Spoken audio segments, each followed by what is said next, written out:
Donc voilà, nous accueillons pour la 3e fois l'association Émancipée. Je ne vous les présente plus.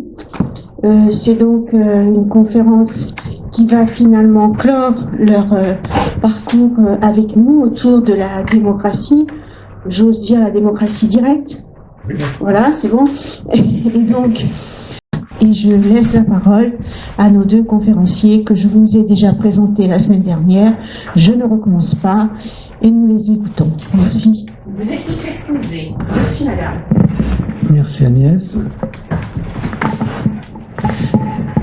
Merci beaucoup encore une fois à Agnès, à l'Université populaire de nous inviter et à l'AQCV de nous recevoir. On est vraiment très heureux de pouvoir faire ça dans les conditions qu'on connaît. C'est-à-dire que la première session, on vous a parlé de l'histoire et des caractères de notre gouvernement actuel, qu'on appelle représentatif, mais que nous appelons une oligarchie. La dernière session, c'est plutôt celui-ci. La dernière session, on a fait une exploration de la démocratie réelle dans l'histoire. Donc on a vu Athènes, la démocratie au Moyen-Âge, les usages historiques du tirage au sort, la Commune de Paris. Et cette fois-ci, on voudrait vous faire un balayage des expériences démocratiques actuelles en France et à travers le monde. Et donc ça va durer un petit peu plus que la dernière fois parce qu'on a beaucoup de choses à vous montrer. On voudrait vous présenter un petit panorama à la fois des types d'expériences diverses à différentes échelles et des outils qui existent pour faire démocratie réelle. Donc on pense que ça va durer à peu près 1h15 et ensuite ce sera à vous de parler, de nous challenger, de poser des questions, etc. Voilà. Alors, sans transition. Le résumé des épisodes précédents. Donc on a vu que la démocratie, c'était le pouvoir des citoyens de décider dans quelle société ils veulent vivre. Que notre régime n'est donc pas une démocratie, ce n'est pas pour autant une dictature. Il ne faut pas être binaire, c'est pas ou dictature ou démocratie. On a parlé d'oligarchie élective, néolibérale, plutocratique, et on pourrait ajouter à dérive autoritaire.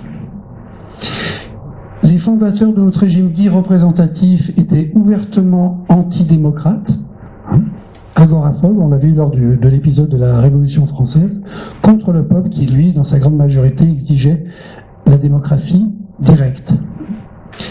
Ils ont mis en place une aristocratie distinguée, les riches, les propriétaires, les gens qui étaient éduqués, consciemment grâce à l'élection. C'est-à-dire que le suffrage universel s'est instauré contre la démocratie. Ça peut surprendre, mais c'est factuel. Il y a donc une confusion qui a été entretenue sur ce mot démocratie, et en 3 générations, on est passé du gouvernement pour le peuple, par le peuple, à un gouvernement de politiciens élus qui décident au nom du peuple. Et ce changement, ce glissement sémantique, ce changement date des années 1830, 19e siècle, autour de 1830.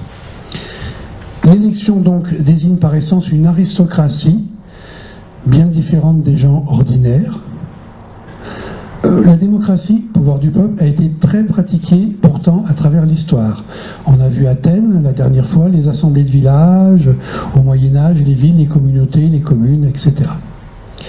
Elle a peu de points communs avec les régimes dits représentatifs. Alors il y a quelques points, quelques principes simples qui font toute la différence.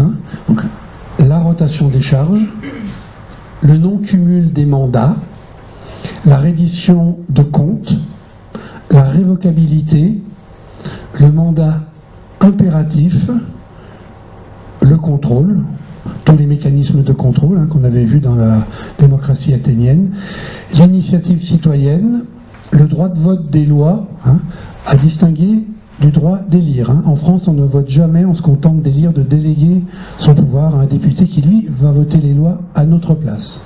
Passons donc aux exemples et pratiques démocratiques actuelles. Donc, on a une petite progression logique. On va commencer par les expériences à grande échelle, c'est-à-dire qui mobilisent plusieurs millions de personnes, parce qu'on entend souvent dire que la démocratie est possible qu'à petite échelle. Donc nous, on commence à grande échelle. Et on commence par le RIC, le référendum d'initiative citoyenne, et la Suisse. Alors, qu'est-ce que c'est d'abord un RIC, un référendum d'initiative citoyenne? Un référendum, c'est une question qui est posée aux citoyens.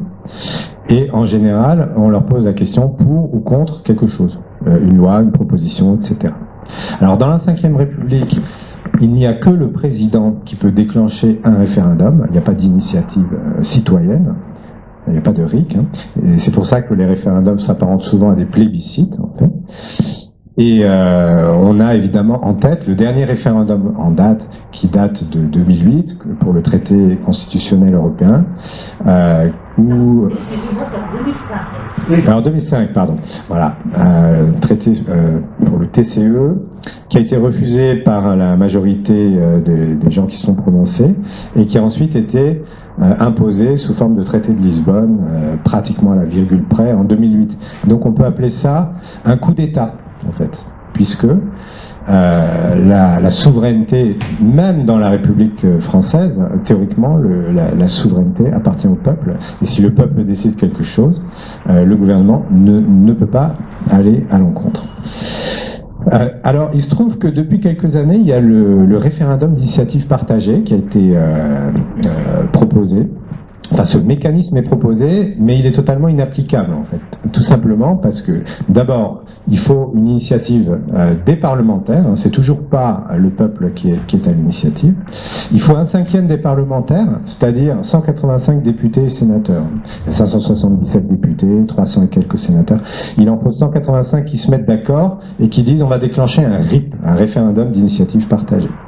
Il faut aussi, ensuite, 1/10 du corps électoral. C'est énorme. Le corps électoral en France, c'est 47 millions d'électeurs. Il faut 4,7 millions de signatures pour ensuite poser cette question, enfin soumettre cette question à référendum obligatoire. Donc c'est inapplicable. Le référendum, il y a eu une tentative de RIP pour ADP, pour la contre la privatisation d'Aéroports de Paris. La pétition a fait 1,09 million de voix, ce qui est déjà beaucoup, sachant qu'il y avait un consensus extrêmement large, y compris dans la classe politique. Donc on voit que 4,7 millions, c'est pas possible, tout simplement, de récolter. La pétition actuelle qui circule contre le pass vaccinal fait 1,3 million, mais c'est le maximum qu'on ait vu en France pour une pétition. Alors, tout ça, c'est très différent du RIC, parce que dans le RIC, les citoyens proposent et ils tranchent. Alors, vous savez que les Gilets jaunes sont porteurs de cette revendication. Pendant les Gilets jaunes, il y a eu plusieurs sondages, dont le sondage IFOP qui a eu lieu en 2017 et qui a montré que 80% des Français sont favorables à l'instauration d'un RIC en France. Oui, 85, et puis il y a d'autres sondages plus récents qui aussi démontrent qu'il y a 73-75% de gens qui sont favorables au référendum d'initiative citoyenne. Alors on vous propose un petit peu de vocabulaire sur le RIC. Ça va le micro, ça sonne pas trop, c'est bon, hein? Ok. Alors il y a le RIC constituant. Qu'est-ce que ça veut dire? C'est une modification de la Constitution. Il y a le RIC abrogatoire, donc c'est l'annulation d'un texte ou d'une décision, d'une loi par exemple. Le RIC révocatoire, qui est la destitution d'un élu ou d'un mandataire, et le RIC législatif, qui est l'adoption d'un texte de loi, un décret, un règlement, etc. Alors, c'est pour ça qu'on appelle les 4 RIC CARL, référendum d'initiative citoyenne, donc constituant, abrogatoire, révocatoire, législatif, et sans limitation de champ d'application, c'est-à-dire en toute matière, ETM. Alors les modalités sont définies par le peuple et non par les élus, et donc c'est donc écrit par nous-mêmes, la population. C'est pour ça que c'est résumé par EPNM. Vous avez pu peut-être voir lors de certaines manifestations un RIC, Karl ETM EPNM, c'est-à-dire un référendum d'initiative citoyenne écrit par nous-mêmes en toute matière.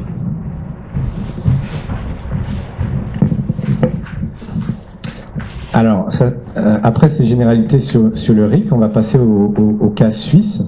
Mais juste avant, vous dire quand même que ça n'existe pas qu'en Suisse, ça existe dans 36 pays à travers le monde. Et là, on se base sur ce livre de Raoul Maniberton et Clara Heger, chercheurs en sciences politiques, enseignants notamment à Grenoble, à Sciences Po Grenoble. Et qui ont écrit le RIC, qui ont étudié comment qui ont étudié le RIC dans tous les pays du monde où ça a lieu, dans ces 36 constitutions nationales. Alors il se trouve qu'il y a des modalités très différentes et que seules 18 l'ont effectivement appliqué sur 36, du fait des modalités qui parfois sont complètement inapplicables. Et seulement 2 finalement fournissent nationalement un réel mot sur les élus. L'Uruguay, un dernier mot, sur les élus. L'Uruguay et la Suisse. Alors, on ne va pas se focaliser sur tout le système suisse, mais uniquement sur les éléments de démocratie directe de la Suisse qui nous intéressent, parce que le reste c'est à peu près pareil que chez nous. Ils élisent aussi des députés, ils ont un système parlementaire représentatif, mais ils ont des éléments de démocratie directe. Alors la Suisse, c'est 8 millions d'habitants, 5,5 millions d'inscrits sur les listes électorales. On peut considérer que c'est petit, mais c'est quand même plusieurs millions de personnes, malgré tout. Et donc, au niveau fédéral, parce que c'est une fédération de cantons, le niveau national suisse, il dispose du RIC constituant, législatif et abrogatoire. Donc pas le RIC révocatoire au niveau national. Ils l'ont dans quelques cantons, par contre, parce que les cantons font leur propre loi, et puis il y a ensuite la loi fédérale. Il se trouve que ça vient d'une longue tradition dont on vous a parlé la dernière fois, d'assemblées décisionnaires au Moyen-Âge. Ensuite, ça s'appelait Landsgemeinde, donc les assemblées décisionnaires. Il y en avait dès le XIIIe siècle. Mais ça s'est pas fait comme ça, simplement par concession calme des personnes au pouvoir. Les Suisses, au XIXe siècle, ont conquis de haute lutte leur RIC, avec des insurrections, avec une pression, etc.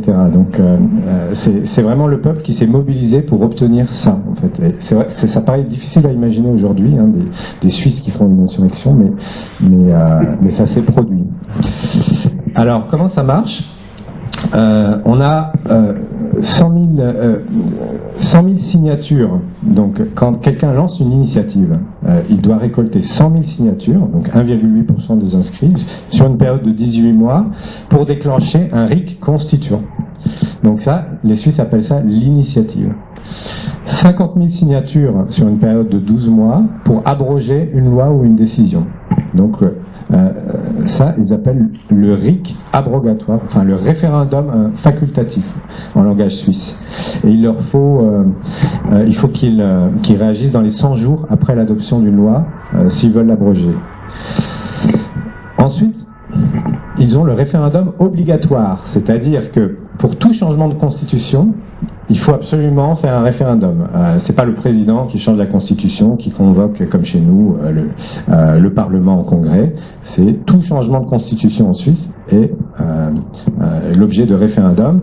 Toute signature de nouveaux traités, et même les lois d'urgence, en fait. C'est pour ça que dernièrement, il y a eu une votation sur le pass sanitaire en Suisse. Donc, ils ont voté pour.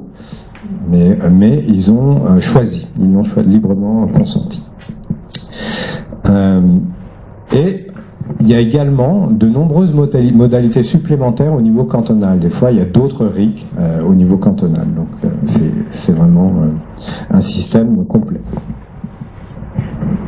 D'ailleurs, pour illustrer cette histoire de référendum constituant, c'est très intéressant, parce que pour faire la différence avec la France, par exemple Sarkozy, il y a eu le TCE qui a été rappelé, parce que tu suis très bien, c'était bien en 2005, et en 2007, et ça a été finalement voté en 2008, il fait le traité de Lisbonne. Ce traité de Lisbonne a été passé par le Congrès, c'est-à-dire c'est les députés et les sénateurs qui se réunissent.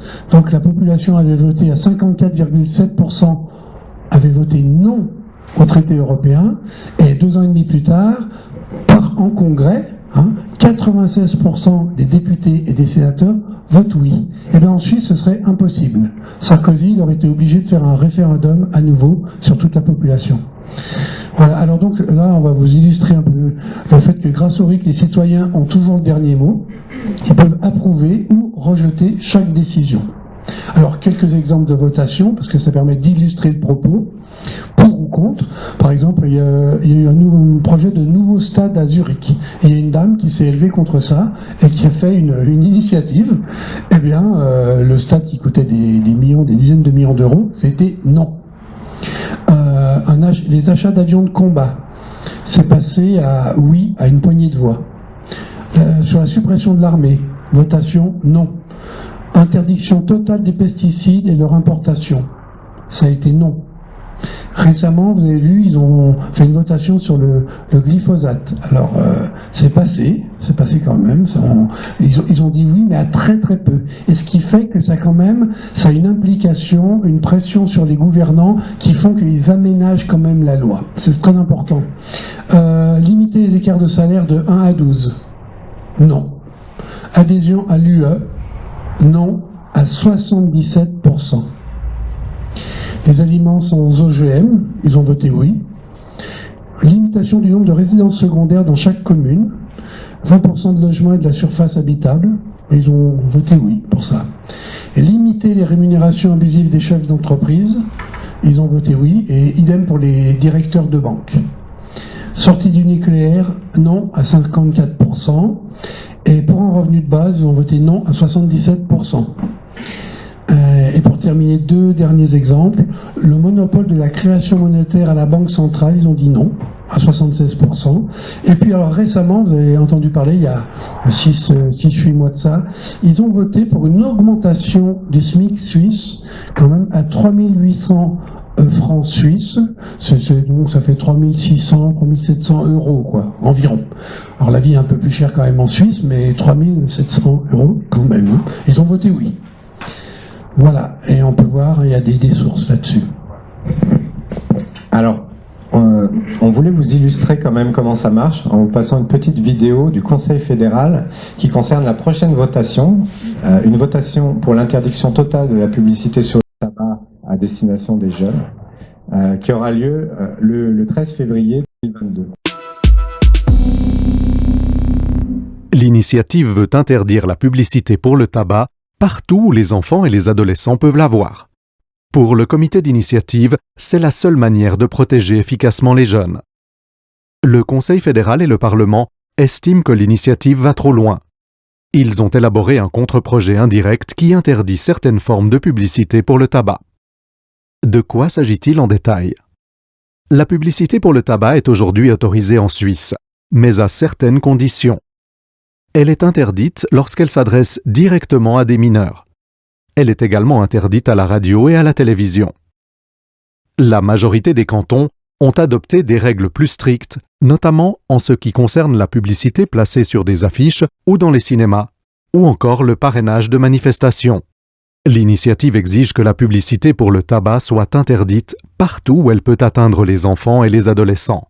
La publicité serait donc interdite par exemple dans les journaux, au cinéma, sur Internet, lors de manifestations, sur les affiches et dans les kiosques, donc partout où les mineurs peuvent la voir. Seule la publicité qui s'adresse uniquement aux adultes et n'atteint pas les enfants et les adolescents serait autorisée. Par exemple, dans les courriels et les prospectus adressés ou remis directement à des adultes. Les mêmes règles s'appliqueraient aux cigarettes électroniques. Le Conseil fédéral et le Parlement ont adopté un contre-projet indirect. Ils veulent restreindre la publicité pour le tabac pour de nouvelles règles inscrites dans la loi sur les produits du tabac. La publicité serait interdite dans toute la Suisse, dans les cinémas, sur les affiches, sur les places de sport, sur les bâtiments publics et dans les transports publics. La publicité qui s'adresse aux mineurs resterait interdite. Contrairement à l'initiative, les nouvelles règles autoriseraient la publicité dans la presse, sur Internet, dans les kiosques et lors de manifestations. Le comité soutient que seule l'initiative assure une protection efficace des enfants et des jeunes, car la publicité exerce une forte influence sur les mineurs. Il affirme que la plupart des fumeurs commencent à fumer avant 18 ans. Il souligne que le contre-projet continuerait d'autoriser la publicité sur les réseaux sociaux ou dans les journaux gratuits, où elle atteint les enfants et les adolescents. Le comité affirme que le tabagisme représente le plus grand risque de développer des maladies chroniques comme le cancer, provoquant de grandes souffrances ainsi qu'une charge énorme pour les entreprises et les payeurs de primes d'assurance maladie. Le Conseil fédéral et le Parlement veulent également mieux protéger les jeunes des effets nocifs du tabagisme. Ils veulent aussi restreindre la publicité pour le tabac, mais estiment que l'initiative va trop loin. Le contre-projet renforce la protection des jeunes grâce à des restrictions qui s'appliquent à tout le territoire suisse. La publicité qui s'adresse aux mineurs restera interdite. Le contre-projet tient compte des besoins de l'économie. Il continue d'autoriser certaines formes de publicité ainsi que le parrainage de manifestations nationales. Pour toutes ces raisons, le Conseil fédéral et le Parlement vous recommandent de rejeter l'initiative. Voilà, donc c'était le clip réalisé à l'occasion de la toute prochaine votation par le Conseil fédéral. Pour chaque votation, le Conseil fédéral, enfin au niveau national, réalise ce clip où il est obligé de dire les arguments pour, les arguments contre, pourquoi lui il est contre ou pourquoi il est pour, de se prononcer dessus. Et ensuite, les gens peuvent aller chercher plus d'informations sur le site du Conseil fédéral ou sur le site des initiateurs ou des gens qui sont contre. Et il y a vraiment débat. Donc c'est pas simplement une question bête et méchante à répondre par oui ou par non tel quel. C'est vraiment un débat contradictoire qui est alimenté et il y a cette culture-là qui s'est mise en place. Alors quels sont les avantages du RIC de manière générale, en Suisse et de manière générale? C'est que les citoyens sont maîtres de leur destin. Donc ils peuvent modifier la Constitution, ils peuvent révoquer des élus fautifs, ce qui dissuade les élus d'aller contre l'intérêt général ou de trahir leur mandat. Le RIC canalise les conflits. Donc ma petite boutade de tout à l'heure sur les Suisses qui faisaient une insurrection, c'était au 19e siècle, avant qu'ils aient le RIC. Maintenant, c'est un peuple qui est relativement pacifié. Il n'y a pas beaucoup de manifs. Ils n'ont pas besoin de faire de manifs parce qu'ils ont le RIC, en fait. Donc ça fait diminuer la violence. Le RIC provoque aussi des débats contradictoires. La formation d'un avis éclairé sur les grands sujets. Donc il y a une éducation, une culture démocratique qui se crée avec le RIC.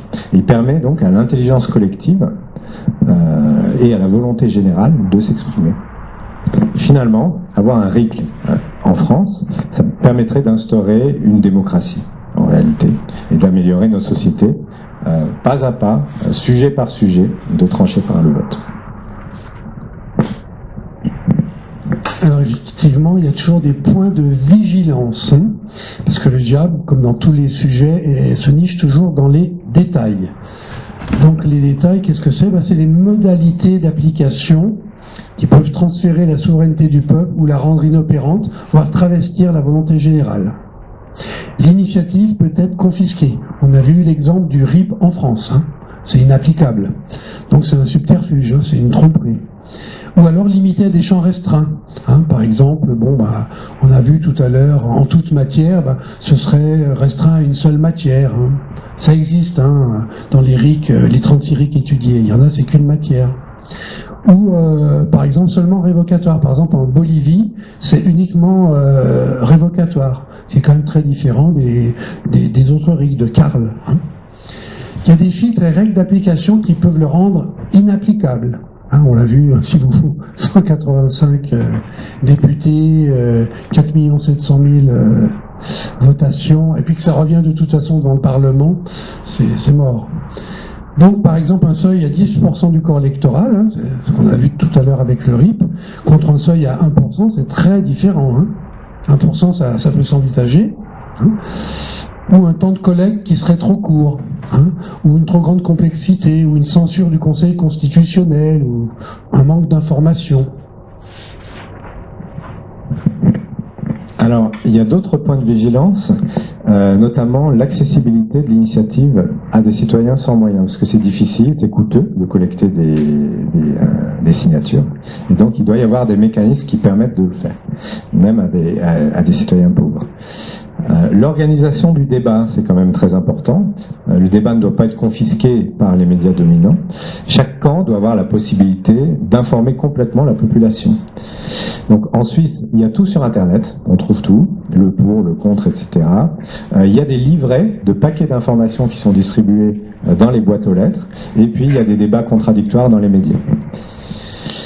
Les modalités du vote doivent être claires, accessibles, avec une fréquence acceptable. Par exemple, en Suisse, il y a une série de votations nationales tous les trimestres. Donc ils votent au niveau national, ils votent à peu près tous les 3 mois.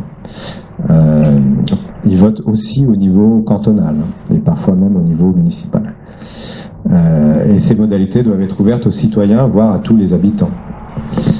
Les décisions doivent aussi être obligatoires dans un délai rapide et s'imposer aux élus, parce que sinon, on voit que dans certains pays, c'est le cas, hein, il y a des décisions qui sont prises, mais elles ne s'imposent pas. Donc voilà, le diable est dans les détails. Il ne suffit pas d'avoir juste le RIC tel quel, il faut avoir des modalités qui vont bien avec. Alors maintenant, on va vous proposer justement, ces chercheurs, là, Raoul Magny-Berton, Clara Heger, il y a toute une équipe, hein, ils sont 5-6 qui ont travaillé sur les RIC dans le monde, et ils font une proposition qui nous semble très intéressante, qui est de modifier l'article 89, hein, l'article 89 de la Constitution, de notre Constitution actuelle. Alors, je ne vais pas vous la lire en entier, mais je vais vous montrer 2-3 exemples de modifications, hein, qui font sens. Par exemple, le texte dit « L'initiative de la révision de la Constitution appartient concurremment au président de la République sur proposition du Premier ministre aux membres du Parlement. » Point. Et là, il propose de rajouter « et aux citoyens ». Alors, je ne vais pas tous les détailler parce que ce serait très long, mais il y a par exemple, c'est pour ça que le diable se niche dans les détails, lorsque la proposition de révision est à l'initiative des citoyens, etc. Il y a aussi quelque chose qui est intéressant, c'est que la proposition de révision à l'initiative des citoyens est déposée auprès d'un tribunal d'instance qui dispose d'un délai de 20 jours à compter du dépôt pour statuer sur sa conformité. Autre proposition, ce serait dans le texte de loi, hein, dans le texte de la Constitution. Hein. La proposition de révision d'initiative citoyenne doit recueillir 700 000 signatures d'électeurs. Oui, c'est pas 4,7 millions, c'est 700 000, ce qui paraît raisonnable. On pourrait dire 500 000 ou 1 million, mais 700 000, c'est quand même suffisamment important et pour être valable, quoi. Dans un délai de 18 mois à compter de sa publication. Le délai est important. Autre élément important, une fois validé ou le délai expiré, le président soumet la proposition de révision au référendum dans un délai compris entre 3 mois et 1 an. Aucun référendum ne peut être tenu pendant les 90 jours qui suivent la tenue d'un référendum. Et ensuite, aussi un autre élément, 2 derniers éléments, les référendums sont précédés d'une campagne, on en parlait tout à l'heure justement, qui garantissent la diffusion de débats contradictoires, hein, comme ils le font en Suisse, de toutes les informations nécessaires à un choix éclairé. Hein. La révision est définitive après avoir été approuvée par référendum. Et alors, ce qui est supprimé, parce que c'est toujours pareil, la révision, toutefois, le projet de révision n'est pas présenté au référendum lorsque le président de la République décide de la soumettre au Parlement convoqué en congrès. Hein. Il faut savoir que des tas de référendums, il y a eu très peu de référendums en fait depuis 1958. Hein. Ça passe souvent par le Congrès. Donc nous, on est squeezé. La population n'existe pas. Et donc ça, c'est supprimé. Voilà un exemple important de modification de l'article 89 qui est constituant. Hein. C'est pas la révolution. Hein. Comme le disait Fabien tout à l'heure, la Suisse, il y a un gouvernement, il y a des chambres, il y a des députés, mais c'est une possibilité pour la population de pouvoir s'exprimer. Et ça, c'est très important, ça n'existe pas en France, évidemment. Voilà, c'était pour la Suisse. Bien, alors après la Suisse, un deuxième exemple de démocratie à grande échelle, parce qu'elle concerne 2 millions d'habitants à peu près, la commune du Rojava. Alors on se base sur une série de livres académiques, de travaux journalistiques, de témoignages de gens qui y étaient, de documentaires, etc. Donc déjà tout un corpus sur la commune du Rojava qui intéresse beaucoup, dont ce livre qui est vraiment très très intéressant. On peut peut-être faire passer. Alors, qu'est-ce que c'est? Le Rojava, ça veut dire Kurdistan syrien. Donc, vous voyez cette carte, ça se situe au nord de la Syrie, à la frontière avec la Turquie d'un côté, et l'Irak de l'autre. Et donc, c'est une expérience démocratique, écologique et sociale qui a été mise en place grâce aux Kurdes, mais pas seulement, parce qu'ils ont débaptisé le Rojava pour l'appeler Fédération démocratique de Syrie du Nord, pour désethniciser le nom de leur pays, parce que c'est une mosaïque ethnique. Donc, on va y venir. Je vais un petit peu trop vite.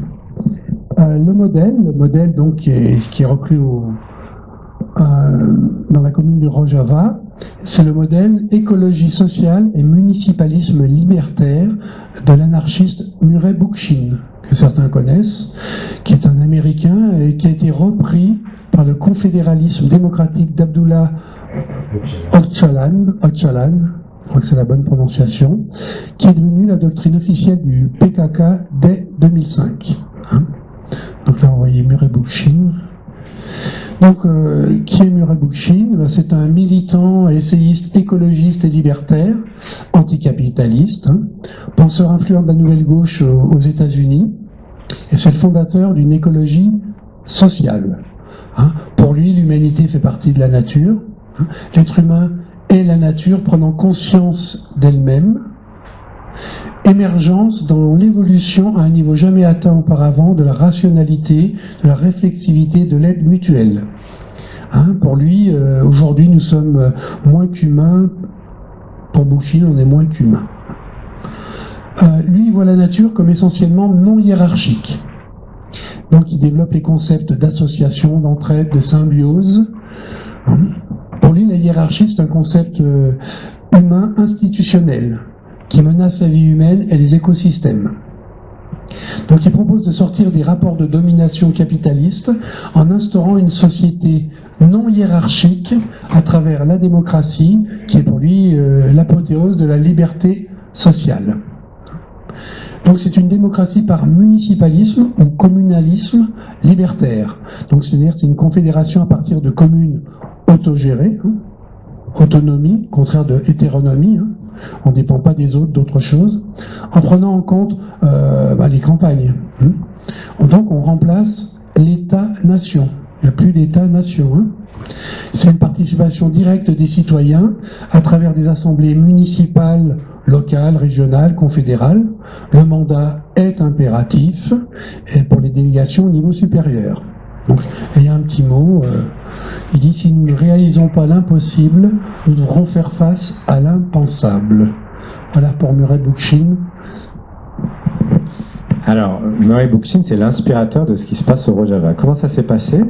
Donc, c'est via Abdullah Öcalan, qui est le fondateur du PKK. C'est une guérilla kurde marxiste-léniniste qui s'est battue pendant des décennies contre l'État turc et qui revendiquait le fait d'avoir son propre État. Et ça s'est mal passé pour eux, il a fini en prison, il l'est toujours, depuis 1999 à l'isolement sur l'île d'Imralı. Et il a eu le temps, enfin ses avocats lui ont apporté quelques bouquins de Murray Bookchin en prison. Et ça a été une révélation. Donc il a découvert ça, et il a transposé à sa façon, dans ce qu'il vivait. Il a écrit des livres sur comment il voyait l'orientation qu'il pouvait donner à la lutte du peuple kurde. Et il a pris une orientation tout autre qui est la démocratie directe, une fédération de communes autonomes, le féminisme qui était absent jusqu'à présent, de sa pensée, l'anticapitalisme, l'écologie et la justice sociale. Et donc, suite à ça, comme c'était le leader du PKK historique avec une aura extraordinaire, il arrive à convaincre le PKK de renoncer au marxisme et au nationalisme, de renoncer à toute prétention à avoir un État kurde et d'adopter le municipalisme libertaire en 2006. Et ça a été transmis ensuite au parti frère du PKK, le PYD syrien, en 2014, qui ensuite a réussi à appliquer ce modèle en pratique. C'est-à-dire qu'on part de la théorie de Bookchin via Öcalan, et ensuite on l'applique sur le terrain à partir de 2014 en Syrie du Nord. Donc c'est une expérience grandeur nature. Alors, comment ça s'est passé? C'est que ils ont beaucoup réfléchi et ils ont changé. Ils se sont dotés d'une constitution fédérale en novembre 2016, où on dit on veut une Syrie démocratique et fédérale plutôt qu'une administration centralisée. Déjà un très gros changement. Et avec des régions qui seraient auto-administrées à l'intérieur de la fédération et qui doivent s'organiser sur la base de conseils, d'académies, de communes et de coopératives. Alors, Öcalan écrit beaucoup, et parmi ce qu'il écrit, il y a des petites citations intéressantes comme il faut se libérer de la folie de l'étatisme, ou le plus haut niveau d'une organisation démocratique est le Congrès. À la base se trouvent les communes locales, les coopératives, les organisations de la société civile, les organisations des droits de l'homme et les institutions communales. Un grand nombre d'organisations thématiques est nécessaire. Les démocraties requièrent une société largement organisée. Une société qui n'est pas capable de s'organiser ne pourra pas se démocratiser. Donc on voit que cette pensée s'est traduite dans la constitution du Rojava. Alors en pratique... Voilà, en pratique, quelle est l'auto-organisation, hein? Parce qu'avant tout, elle se décline en 4 niveaux subsidiaires. C'est le principe de subsidiarité, c'est-à-dire tout ce qu'on peut faire au niveau local, on le fait. Alors donc, il y a quand même 4000 communes en tout, hein. Alors pour les communes de 300 habitants, elles se réunissent 2 fois par mois, ouvertes à tous les habitants, pour discuter des problèmes locaux, l'organisation des coopératives, hein, distribution des denrées aux familles les plus pauvres. Hein. Chaque commune élit un bureau dont les réunions hebdomadaires sont libres d'accès. Il y a jusqu'à 8 commissions thématiques qui sont ouvertes. Hein, éducation, économie, autodéfense, réconciliation, justice. Il y a un deuxième niveau qui s'appelle le conseil de voisinage ou le conseil de village. Des conseils avec des porte-paroles qui sont élus par les communes. Par exemple, il y a une ville qui est très importante qui s'appelle Kamislo, où il y a 180 000 habitants. Là, il y a 6 conseils. Il y a un troisième niveau, le district, qui est composé de 2 coprésidents de chacun des conseils. Alors le district, ça doit être un peu l'équivalent peut-être de nos métropoles. C'est quelque chose comme ça, quoi, parce que c'est au-dessus de la commune. Il y a 4 niveaux, il y a le canton aussi. Alors il y a des cantons, il y a Cizré, Kobané, hein, vous avez entendu ces noms, Afrin, mais Afrin a été repris par les Turcs là. Pas facile hein, pour les Kurdes. Hein. Il y a 3 assemblées législatives et 3 gouvernements cantonaux. Les délégués sont élus par les districts, plus des représentants de partis politiques. Il y a un multipartisme, un pluralisme linguistique, avec systématiquement des traductions, parce que c'est une mosaïque.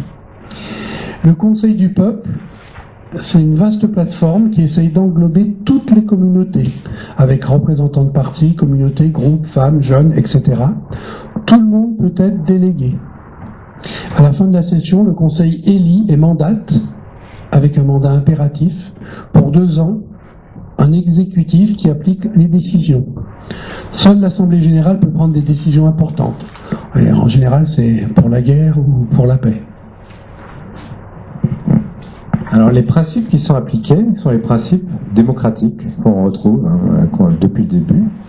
La souveraineté du peuple, le mandat impératif en pratique, la reddition de comptes, l'évaluation régulière des mandatés et la révocabilité permanente de tous ceux qui exercent un mandat. Alors, qu'est-ce que tout ça produit ensuite comme résultat? On a une amélioration absolument considérable de la condition des femmes. Alors, ce qui se passe, c'est qu'ils ont mis en place des conseils de femmes parallèles aux conseils qui ont été décrits tout à l'heure, et qui ont systématiquement le droit de veto sur toutes les décisions. Et les jeunes aussi ont un droit de veto, à tous les échelons. Il faut minimum 40% de femmes partout, et pour ce qui est des porte-paroles, ils doivent être paritaires. Ils sont paritaires en fait. Il y a des espaces de solidarité féminine qui sont installés un petit peu partout, où les femmes peuvent s'entraider. Alors ça, si vous connaissez un peu le Rojava, vous avez sans doute vu ces images de femmes dans l'armée, qui dirigent l'armée. Donc il y a des forces exclusivement féminines, et il y a des forces mixtes, qui sont des fois aussi dirigées par des femmes. Et c'est ce qui explique aussi le fait que les droits des femmes ont tellement progressé. C'est parce que c'est elles qui tenaient la mitraillette et qui tiennent encore. Il y a des maisons de femmes pour accueillir les femmes victimes de violences conjugales qui ont été installées, et des nouveaux droits. Le droit à l'héritage, il faut voir que c'est quand même dans une société qui était à l'origine extrêmement patriarcale et qui a été radicalement transformée suite à cette révolution. Donc les femmes ont le droit à l'héritage, et même les femmes non mariées ont le droit à l'héritage, ce qui n'est pas forcément le cas partout chez leurs voisins. Et les femmes non mariées ont les mêmes droits que leurs frères. Il y a interdiction de la polygamie, et puis il n'y a que 2 types de prisonniers au Rojava, c'est les prisonniers de Daesh et les gens qui ont commis des violences contre les femmes. Les autres, ils ne les mettent pas en prison. Alors sur la justice, il y a une subsidiarité réelle de la justice, avec des comités de justice de base, des comités de femmes, ça a été évoqué, plus un juge de paix dans chaque commune. Alors qu'est-ce qu'ils font? Ils règlent des conflits et font remonter les problèmes à l'échelon judiciaire supérieur, quand c'est nécessaire. Il y a une tolérance religieuse et les représentants de chaque culte dans les institutions. Il y a une cohabitation pacifique de la mosaïque de peuples et des religions.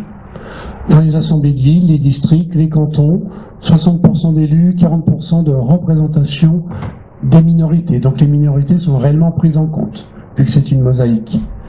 Il y a de gros efforts sur l'éducation qui est gratuite et obligatoire, en primaire et en secondaire. Tout ça est inscrit dans la charte de la fédération. Chaque peuple de la fédération a le droit d'avoir des écoles dans sa langue, donc il y a un apprentissage également des langues étrangères. Alors les manuels scolaires, ils sont en kurde, en arabe et en syriaque, malgré une politique d'arabisation très importante d'Assad. Au niveau internationaliste, ils avaient noué des liens avec, Notre-Dame-des-Landes, le Chiapas, la ZAD de Bure en France, les autonomistes bretons et des centaines de combattants étrangers, quoi. Ils ont tissé des liens. Il y a un établissement de centaines de coopératives à partir des communes qui s'autogèrent et peuvent initier des projets seuls ou ensemble. Les travailleurs y bénéficient d'un revenu global.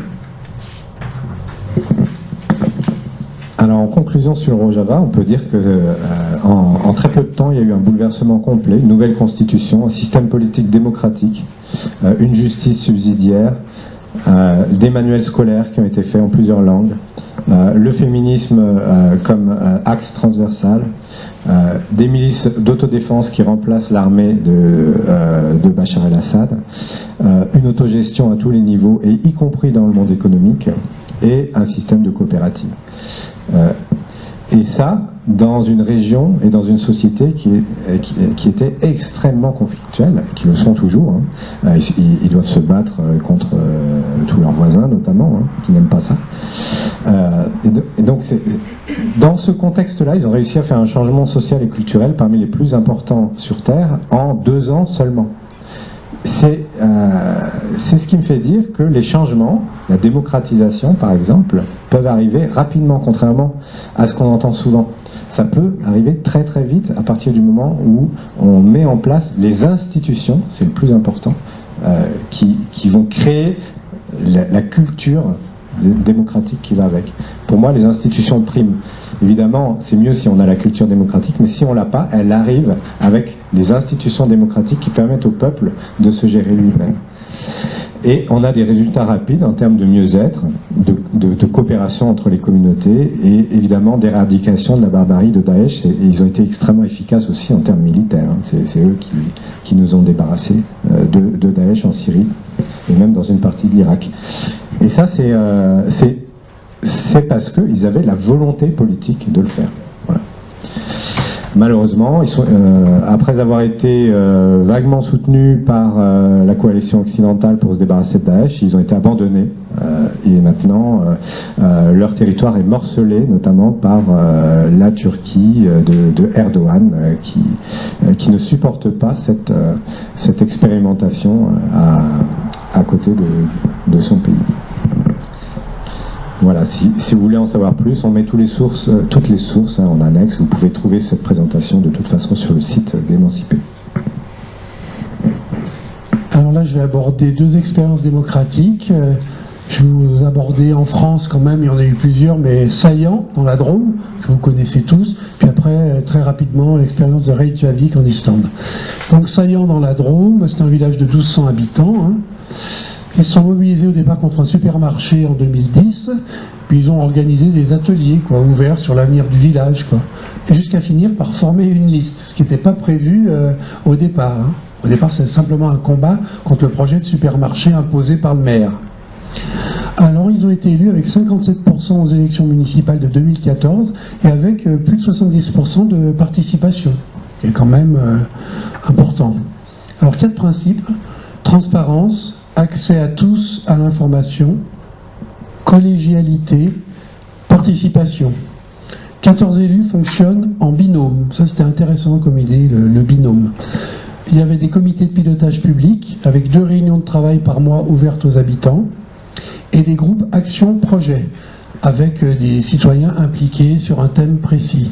Voilà, vous voyez un petit peu le schéma, Ça a demandé un gros travail effectivement aux élus au niveau de la disponibilité. C'était très important. Donc, rapidement, parce qu'il y a eu d'autres expériences aussi en France, on ne peut pas tout citer parce que ça prendra un temps fou. L'expérience de Reykjavik en Islande, vous vous rappelez, l'Islande s'était mobilisée suite à la crise financière, les banques. Hein, il y a quand même quelques directeurs de banques qui se seront retrouvés en prison. Et donc, ce qui est intéressant à souligner, c'est qu'il y a Jon Gnarr, qui est un humoriste dyslexique, qui a été élu maire en 2010, en pleine crise financière. Donc, ils ont mis en place un forum internet où les citoyens pouvaient faire des propositions qui doivent être expliquées et justifiées. Et le projet qui a le plus de soutien obtient un financement immédiat. Et après 4 ans, le maire, qui était ultra populaire, a quitté la politique. Hein. Et un peu plus loin, on parlera de la nouvelle constitution qui a été élaborée en Islande. Alors, donc on est passé des expériences à grande échelle aux expériences municipales. Et là, on fait un petit pas de côté pour aller dans le monde en développement. Donc, pour vous montrer que la démocratie existe un peu partout, en fait. En tout cas des pratiques démocratiques, notamment chez les autochtones, mais pas seulement. En Amérique du Sud, les Amérindiens fonctionnent pratiquement tous selon des principes démocratiques. Chez les Awarun, que vous voyez là, donc ils font partie du groupe ethno-linguistique Jivaro, les anciens réducteurs de têtes. Maintenant, ils réduisent plus de têtes, mais ils vivent dans la forêt amazonienne. Les chefs, qu'on appelle des apous, ne sont pas des chefs, ce sont des animateurs. En fait. Le pouvoir politique est détenu par l'assemblée de village ou de regroupement de villages. Et cette assemblée peut révoquer l'apou à tout moment. Et d'ailleurs, ne se prive pas de le faire, très souvent. En réalité, quand on regarde le monde en développement, que ce soit en Afrique, en Asie, en Amérique, etc., on voit que des pratiques démocratiques existent partout, notamment dans les cultures orales. Les réunions d'assemblées de village, il y en a dans le monde entier en développement pour l'autogestion, un petit peu comme ce qu'il y avait au Moyen-Âge chez nous et qu'on vous a décrit la dernière fois. Ben ça existe encore dans la plupart des pays du monde en fait, mais à l'échelle villageoise. Je continue sur un système, cette fois-ci toujours dans un pays en développement, la Bolivie, qui est enclavée au milieu de l'Amérique du Sud. Il y a un système extrêmement intéressant de participation populaire, et là au niveau national. Alors comment ça marche ? C'est qu'il se trouve que les autochtones, qui sont majoritaires dans le pays, ont développé des processus depuis des siècles traditionnels de délibération en assemblée. Et ces processus-là ont été formalisés dans la loi à partir de 1994, dans les lois de participation populaire, à l'échelle de tout le pays, et même dans les villes. Alors comment ça s'est fait ? La personnalité juridique a été accordée aux organisations territoriales de base, c'est-à-dire les communautés paysannes, les communautés indigènes et les comités de quartier dans les villes. Et on a attribué 20% du budget de l'État aux habitants via les municipalités et 5% aux universités pour assurer leur autonomie. 20% du budget de l'État, chez nous, ça ferait l'équivalent d'à peu près 60 milliards d'euros par an. 60 milliards d'euros par an, c'est à peu près le budget de l'éducation. Donc ces 20% sont attribués au prorata du nombre d'habitants de chaque municipalité, puis distribués à part égale à chaque organisation territoriale de base. Donc en ville, des comités de quartier. À La Paz, une ville de 800 000 habitants, la capitale de la Bolivie, il y a environ 600 comités de quartier comme ça, autogérés. Et ces comités ont un fonctionnement démocratique. L'assemblée des habitants de chaque zone se réunit régulièrement, très souvent, plusieurs fois par mois, même s'il le faut. Elle élit un directoire tous les 2 ans avec un quorum minimal. S'il n'y a pas le quorum, il n'y a pas d'élection de directoire. Les élus sont révocables à tout moment. Ils rendent régulièrement des comptes. Ils sont parfois démis, mais même parfois punis. Ils peuvent être symboliquement, en tout cas, ostracisés. Les assemblées ordinaires ont lieu toutes les quelques semaines, et puis, s'il le faut, il y a des assemblées extraordinaires. Et donc, c'est sur la base de une personne, une voix. Ces comités de quartier décident du budget, de ce qu'on fait de leur part annuelle de participation populaire, puis la municipalité ne peut que exécuter, elle n'a rien à dire, les travaux demandés par les comités. Et les sommes ne sont absolument pas négligeables. On peut par exemple construire un centre social, faire des travaux de voirie, obtenir une salle des fêtes ou tout un tas de choses. Donc ça, c'est un système vraiment très intéressant de dévolution d'argent directement aux habitants qui le gèrent sans filtre. On va aborder un chapitre panel, convention, assemblée.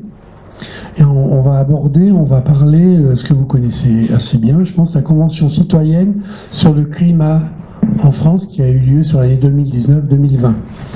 Donc il y a eu 150 personnes tirées au sort parmi les citoyens sur des listes électorales et téléphoniques. Il y a une méthode de quota pour la représentativité qui sont importantes de la société française. Pourcentage de genre, diplômés, tranche d'âge et aussi les territoires. Le budget c'était 5,4 millions pour les défraiements, l'animation, les experts, la logistique, etc. Il y avait un comité de gouvernance avec le CESE, le Conseil économique et social, avec des experts et 2 tirés au sort avec rotation. Il y avait un comité des garants de 3 personnalités pour l'application des règles, un groupe d'experts externes, plus un comité de juristes. C'était quand même très structuré, quoi. Une plateforme publique pour la proposition des citoyens. Alors les travaux ont été étalés sur 7 week-ends et la plupart des débats filmés et diffusés.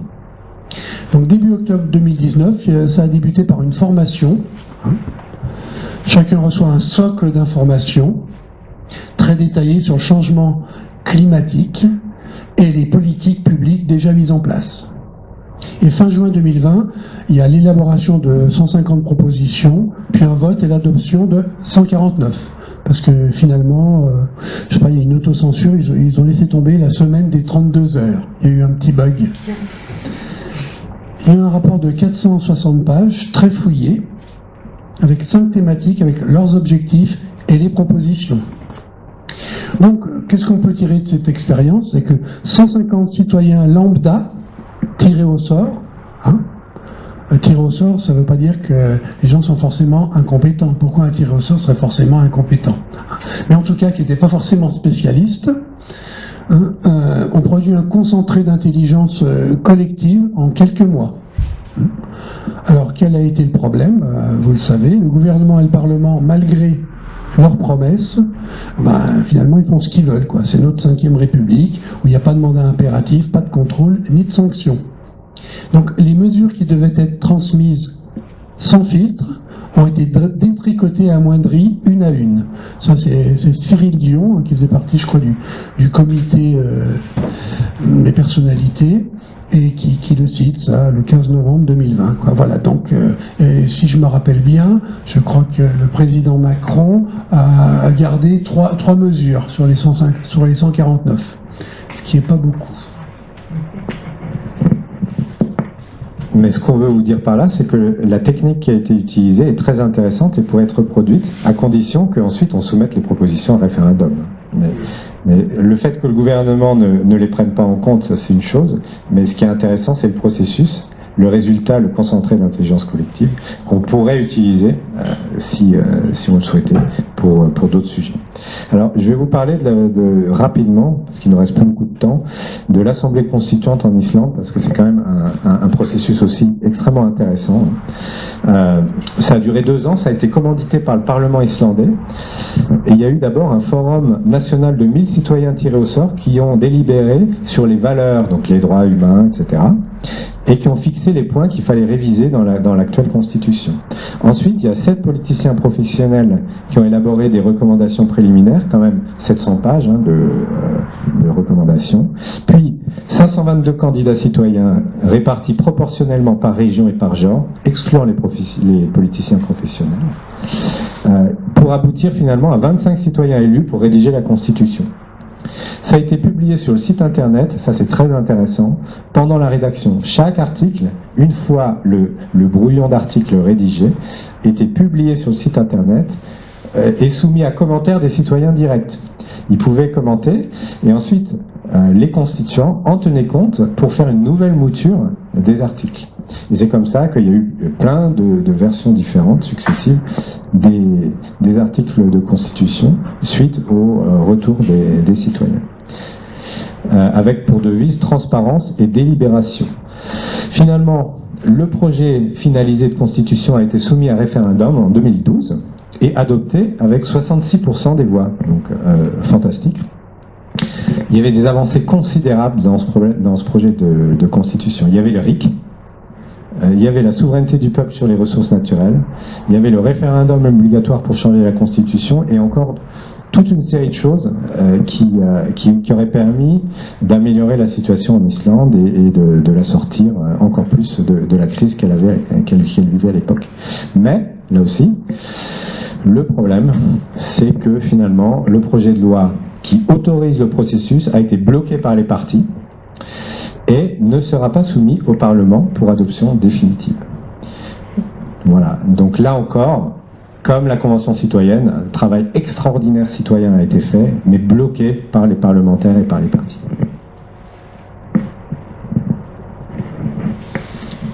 Alors un petit exemple local, mais enfin qui s'est passé aussi dans toute la France. Vous vous rappelez que les théâtres étaient occupés, hein, et donc sur Chambéry, il y a un collectif qui a occupé Malraux, hein, c'était le collectif Précar IT en lutte, hein, à Chambéry en 2021. Alors pourquoi il y avait une occupation d'une partie de la scène nationale, Malraux à Chambéry, pour soutenir la lutte contre la réforme de l'assurance chômage et des intermittents du spectacle, hein, et précaires du spectacle, hein, mais c'était pas simplement le milieu du spectacle, hein, il y avait aussi les saisonniers, les conférenciers, enfin tous ceux qui étaient un peu intermittents, hein. Et également une lutte pour l'accès aux lieux pour les compagnies indépendantes, hein, pour obtenir des résidences et des programmations. C'est une lutte contre les politiques de discrimination culturelle qui existent depuis 40 ans, parce que les lieux, les théâtres sont confisqués, quoi. Faut le savoir en France, hein. Il y a une oligarchie culturelle qui existe et tout le monde n'a pas accès pour répéter et et travailler dans les lieux et présenter son spectacle, sa vision du monde à la population. Donc, comment ça s'est passé? C'était assez formidable comme expérience. Il y avait une autogestion totale, organisation pour la nourriture, les lits, les activités artistiques, intellectuelles et manuelles ouvertes au public, important de le souligner, les modes de décision démocratiques.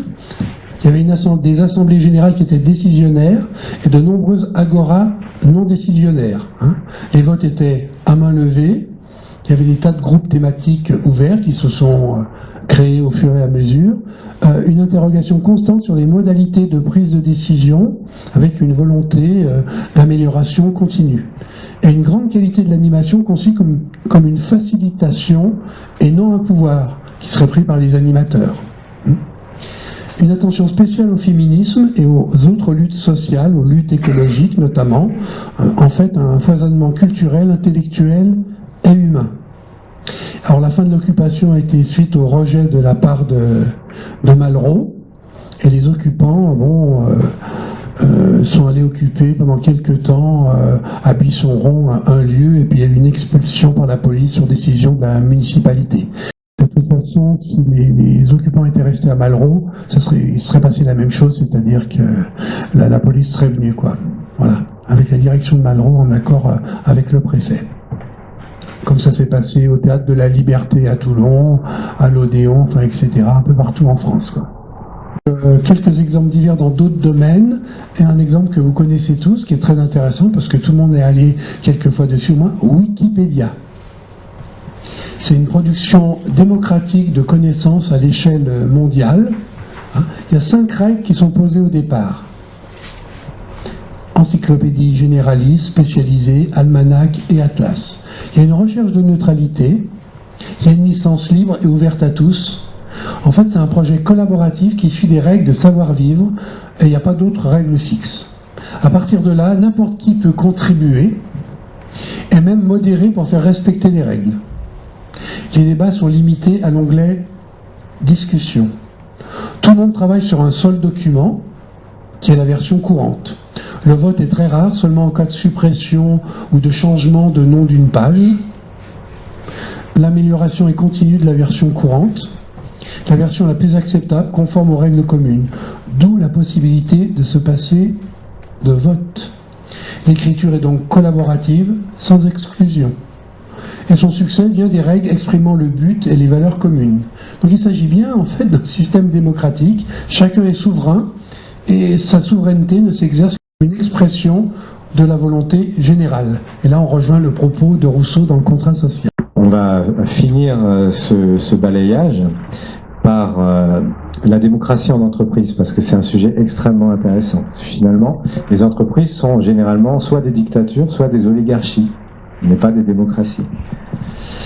Et il existe des exemples d'autogestion dans l'entreprise et qui sont extrêmement efficaces aussi, tout aussi efficaces que quand il y a un chef ou des actionnaires qui décident. Alors, par exemple, Scopti, l'usine Fralib à Gémenos, hein, près de Marseille, qui produisait le thé éléphant, a été récupéré par les ouvriers après 1336 jours de grève. Et ces ouvriers ont ensuite géré eux-mêmes entièrement leur production, réorienté la production vers de la qualité et du bio, et réduit les inégalités de salaire de 1 à 2. Personne ne gagne 2 fois plus que celui qui gagne le moins dans l'entreprise. Ils ont créé 2 marques, etc. Ce qui leur manque, c'est l'investissement. Donc c'est pas facile parce qu'ils restent dans un système marchand et ils dépendent de leur performance sur le marché. Mais c'est un exemple d'autogestion qui est assez extraordinaire. La sécurité sociale, entre 46 et 67, était autogérée. Elle était gérée par les bénéficiaires, on l'a oublié, et on en reparlera le 15 mars quand on fera une session sur la pensée de Bernard Friot et du réseau salariat. On vous expliquera ça beaucoup plus en profondeur. Comment, au départ, en fait, les institutions de la sécurité sociale étaient autogérées. L'usine Viomé en Grèce, Ça va encore plus loin que les fralib à Gymnos. Tous les salaires sont égaux, salaire unique. C'est autogéré.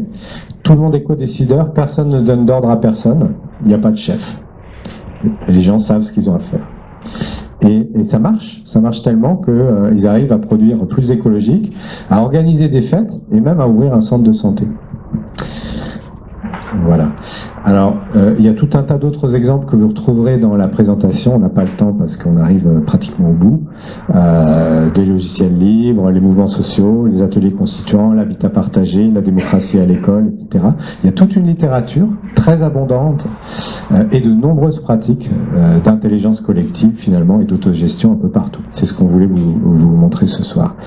Alors, vous trouverez aussi dans la présentation quelques pistes de démocratisation. Oui, on a encore 9 minutes si on se tient à 1h15. Oui, alors la proposition un peu pour contrôler les gouvernants, c'est l'idée de rotation rapide des mandats, le non-cumul des mandats entre eux et dans le temps, une reddition régulière de comptes et une transparence permanente, entre autres des comptes. Parce que ça, on n'arrive pas à l'avoir, il y a une opacité terrible. Un mandat impératif de la part de la base vers le mandaté. Des contrôles indépendants partout par des citoyens tirés au sort.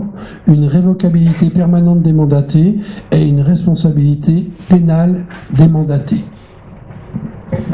Voilà, on pourrait aussi améliorer les élections avec des techniques comme le jugement majoritaire, des quotas minimums, la prise en compte du vote blanc, etc., la proportionnelle. Et il y a toute une série de choses qu'on pourrait faire pour permettre l'exercice direct du pouvoir par les citoyens. Vous trouverez ça dans la présentation. Et la même chose pour permettre l'expression des citoyens, parce que ça fait partie de la démocratie. Voilà. Alors, on en arrive au résumé de notre argumentaire sur les 3 sessions. Alors, ce qu'on voulait vraiment vous dire, c'est que les régimes actuels qui sont abusivement appelés démocratie sont en réalité des oligarchies dites représentatives qui sont profondément et intrinsèquement contre leur peuple. Oui, bon, la démocratie, c'est le pouvoir du peuple, on l'a dit, elle a été beaucoup pratiquée à travers l'histoire. Athènes, les assemblées de villages, les villes, les communautés, les communes. Elle a peu de points communs avec les régimes représentatifs. Des systèmes démocratiques ou des formes démocratiques existent dans de nombreuses villes ou villages. En Syrie du Nord, on l'a vu, en Suisse, on l'a évoqué, au Mexique, dans des communautés autogérées, des pays en développement, dans les mouvements sociaux, certaines entreprises, dans le monde numérique. Un grand nombre de pratiques démocratiques existent aussi en France, pas au niveau national, mais à d'autres niveaux, et à travers le monde, qui serait une base à généraliser pour la transition vers la démocratie. Et ça implique un état d'esprit, une culture, une volonté de se gouverner nous-mêmes. Ça ne viendra pas tout seul, en fait. Mais, comme je disais, une telle culture se crée rapidement par des institutions démocratiques. Donc si on change les institutions, peu à peu, on change la culture, on crée la culture démocratique qui va avec. C'est pas la peine d'attendre d'hypothétiques conditions de possibilité culturelle sur des générations en disant ça se fera pas avant 3 générations d'enfants éduqués démocratiquement. Non. On a montré que ça pouvait aller extrêmement vite aussi. La démocratie, c'est la forme la plus efficace de gouvernement. C'est plus long que la dictature ou l'oligarchie, mais c'est plus efficace. C'est basé sur la puissance de l'intelligence collective. C'est la clé pour la justice sociale, la transition écologique, le bien vivre, le bien commun, pour se sortir de nos problèmes. Bon, bah, tout ce qu'il vient de dire, tout ce travail démontre que c'est possible. Et une des clés, c'est la Constitution, la loi fondamentale, tout en haut de la hiérarchie des normes. Et donc, c'est la loi fondamentale, c'est la règle du jeu du pouvoir à écrire par les citoyens eux-mêmes. Donc, une nouvelle assemblée constituante et également tirée au sort. Voilà. Et le principal outil qu'on pourrait mettre facilement en place au niveau national, c'est le rite constituant. Donc la démocratie, c'est possible, en fait, c'est pas juste théorique. Alors merci beaucoup pour votre attention, on espère que vous réagirez à ce qu'on vient de vous dire. Vous trouverez toutes ces présentations et on va mettre les vidéos aussi, enfin la vidéo de la première et les audios des 2 autres sur le site d'Emancipé. Et vous retrouverez aussi les sources avec les livres, avec les liens hypertextes vers le matériel, que si vous voulez aller plus loin, vous pouvez explorer vous-même. Voilà, autogestion. Merci beaucoup.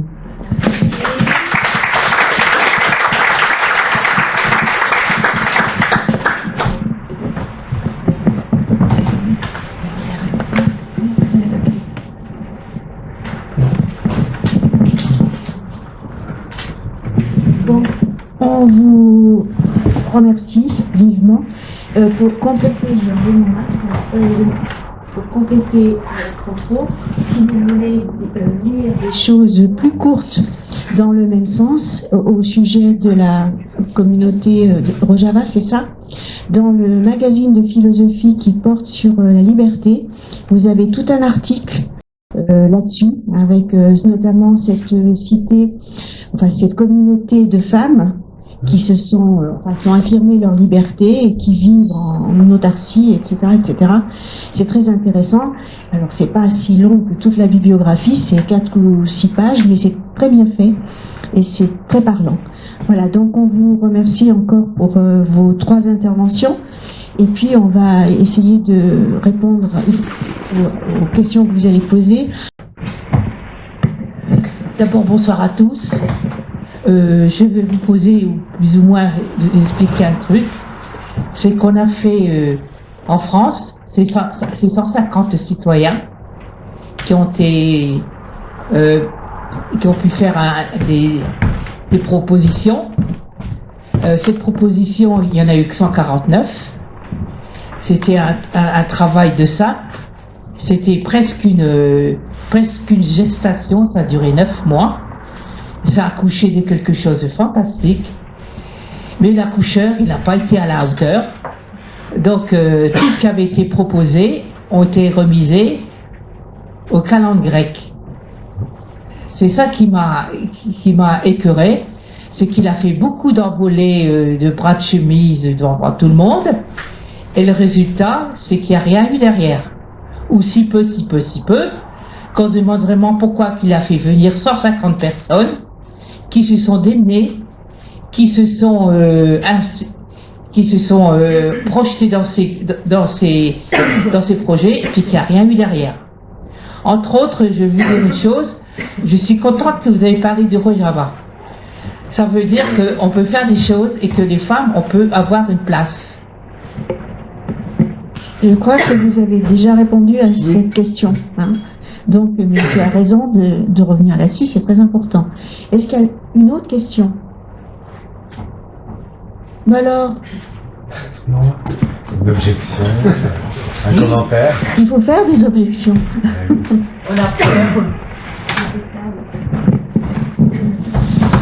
On vit dans une société qui est très technologique.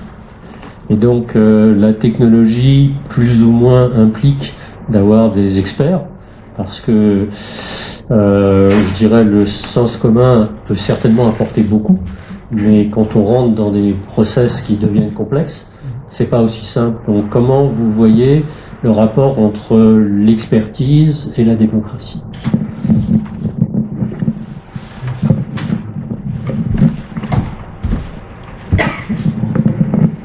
Merci.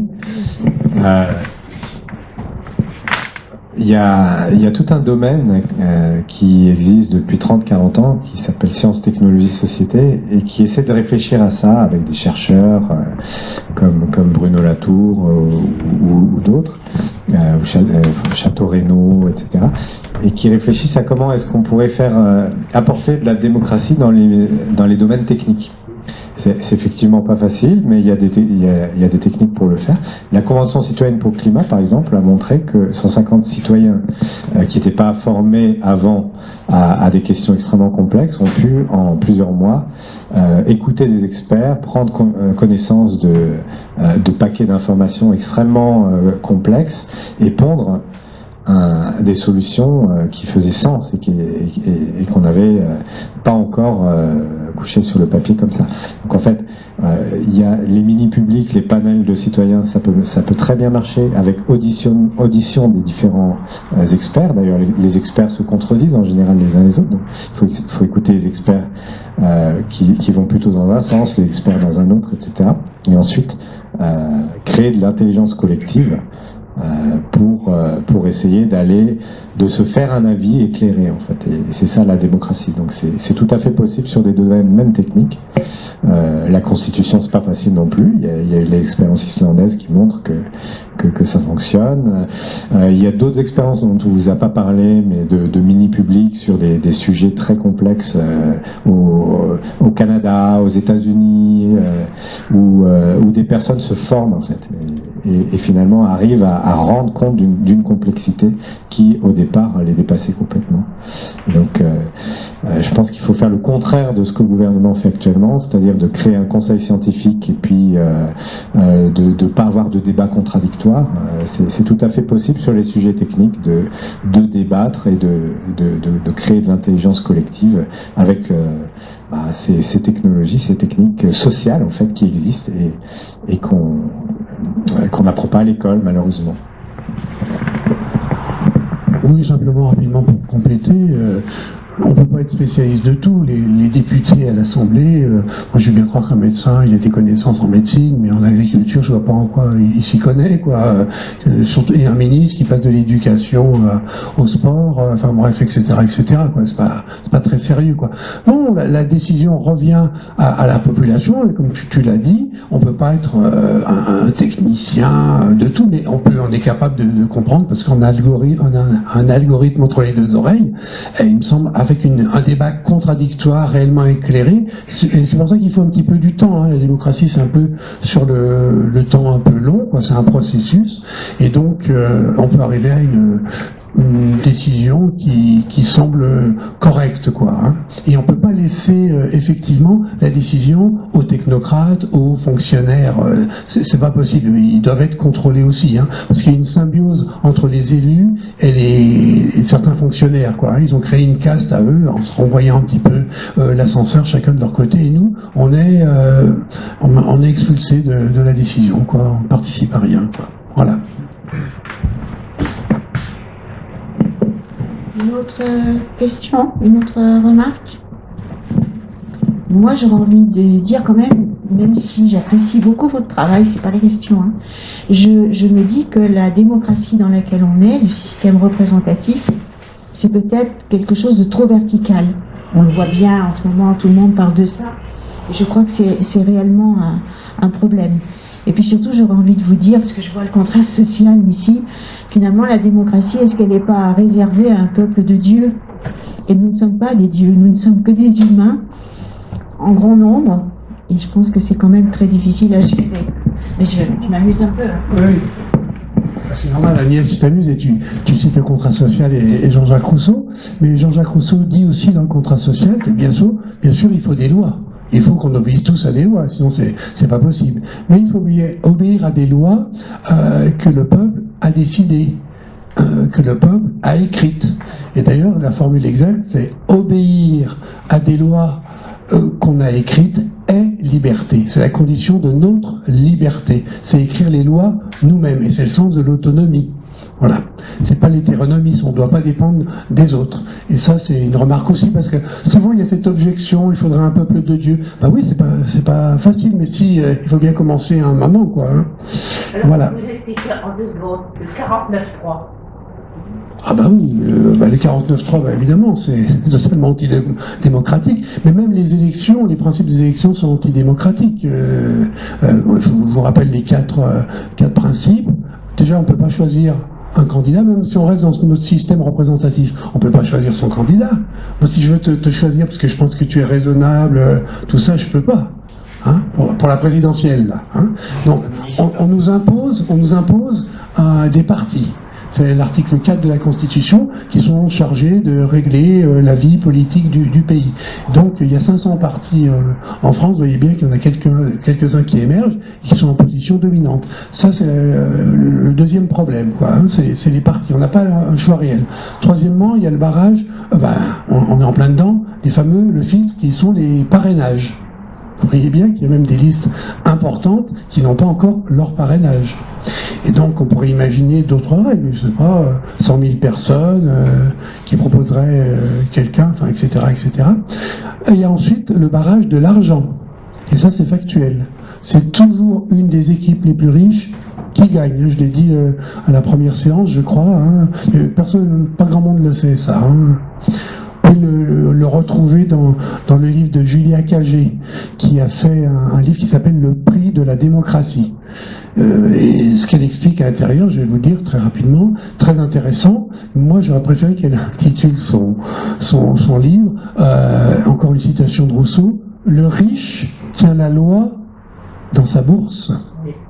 Et pourquoi? Parce que si moi je suis très riche, eh ben aujourd'hui, là, on est quoi, le 18 janvier, je peux donner 7500 aux partis qui m'intéressent. Oui, mais je le redis parce que pour les gens qui n'étaient pas là, 7500 €. Et puis comme il y a les élections présidentielles, je peux donner 4600 €. Puis ensuite, il y a les législatives, je redonne encore 4600 €. Chaque fois, j'ai 66% de réduction. Hein. Très important. Sur les 7500 €, je vais payer que 2500. Hein. Eh oui, et ma femme va faire pareil. Alors vous comprenez bien qu'ensuite je veux un retour sur investissement. Hein, donc, il ne faudra pas aller trop chercher sur l'évasion fiscale, sur les niches fiscales, faut pas m'embêter sur les niches fiscales, vous comprenez? Bon, donc voilà ce qui se passe, quoi. C'est pour ça qu'on parle d'oligarchie plutocratique. Et puis il y a aussi les médias dominants qui appartiennent à quelques milliardaires avec une propagande permanente. Donc bien sûr qu'il y a une liberté d'expression là, c'est pour ça qu'on n'est pas en dictature, on discute avec vous de ça, peut-être qu'en Chine on débarquerait, on nous emmènerait tous en prison. Ouais. Mais la liberté d'expression est extrêmement encadrée et très très limitée. Bien sûr, vous pouvez lire le Diplo, il y a 100 000 ventes, il y a Bastamag, je sais pas, des émissions à la radio, c'est très très limité quand même. Hein, on passe pas à TF1, Antenne 2, ce type d'intervention de conférence pourrait pas passer dans aucune chaîne de télé, et ni même sur France Inter, et ni sur France Culture non plus, ou peut-être à 3h15 le matin, la nuit. Voilà, ce serait peut-être possible, et encore. Donc vous voyez que c'est quand même très limité, vous ne pouvez pas faire entendre un réel pluralisme. Voilà ce que je voulais dire. Et tu veux dire quelque chose aussi ? On aimerait bien avoir vos retours en fait sur les 3 sessions. Comment vous avez vu ça? Est-ce qu'il y a des choses à améliorer? Est-ce que vous êtes d'accord, pas d'accord? Voilà. Est-ce que vous avez quelque chose à dire sur ces sessions? Avant de laisser la parole à la jeune fille, je voudrais simplement dire, dans une démocratie directe comme ça, tu dis il faut obéir à la loi. Et si on n'est pas d'accord, si un individu n'est pas d'accord avec la loi, Rousseau dit, celui-là on lui règle son compte. Si c'est quand même un piège. Ah si, c'est dans le contrat social. Hein. Voilà. Donc il y a quand même une difficulté. Après, il me semble qu'on est dans un régime peut-être oligarchique. Je suis d'accord. Je suis tout à fait d'accord pour dire que la démocratie représentative telle qu'elle est, elle fonctionne mal. Bon, mais ceci dit, on a quand même une liberté d'expression. Et elle est quand même importante. Parce que si on n'obéit pas la loi, si on veut la contester, par exemple le pass sanitaire, etc., les gens, ils ont la capacité quand même de le dire et de l'exprimer. Alors du coup, moi, ma question... C'est bon. Les exemples que vous avez proposés, sauf erreur de ma part, sont toujours plus petits que l'État français, en fait, me semble-t-il. Et du coup, la question, c'est est-ce qu'un État comme celui de la France peut être réellement démocratique dans sa structure actuelle?